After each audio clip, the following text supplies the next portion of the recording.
타인이든 짐승이든 긍휼히 여기며 살아야 합니다. 타인의 입장에서 생각해보고 연민을 가지고 용서하며 살아야 합니다.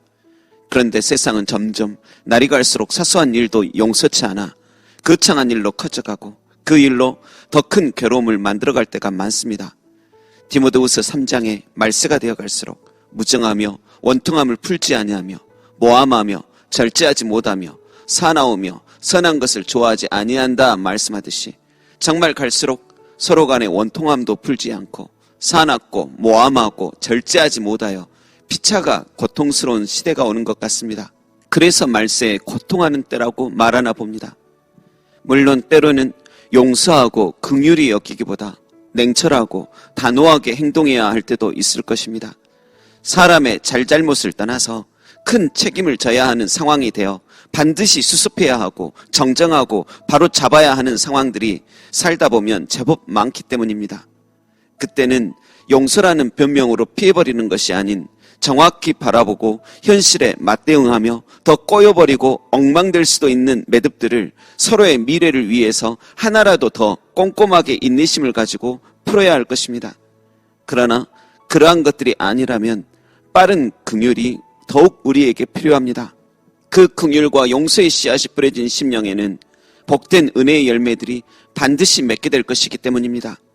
여러분, 특별한 상황이 아니라면 용서하고 살고 긍휼히 여기며 살아가십시다. 아주 소수이긴 하지만 사람 중에는 타인을 향하여 일절의 긍휼한 마음도 없는 이들을 만나기도 합니다. 어느 누구에게나 피도 눈물도 없으며 지극히 계산적인 모습입니다. 그 모습을 보노라면 참으로 가련해 보입니다. 그리고 그와 함께할 가족들이 불쌍해 보입니다. 저 사람은 용서하지 못하고 살아가는데 가족들은 저 사람을 얼마나 용서하고 살아갈까? 더 나아가 언젠가 가족마저도 그를 용서하지 못하고 그 영혼이 그리스도의 용서까지 거부한다면 그의 인생은 더욱더 가련한 상태가 되어버릴 것입니다. 여러분, 베풀 줄 아는 사람이 되어야 합니다. 베풀 줄 아는 사람이 용서도 베풀 줄 압니다. 용서는 하나님의 성품이며 본질입니다.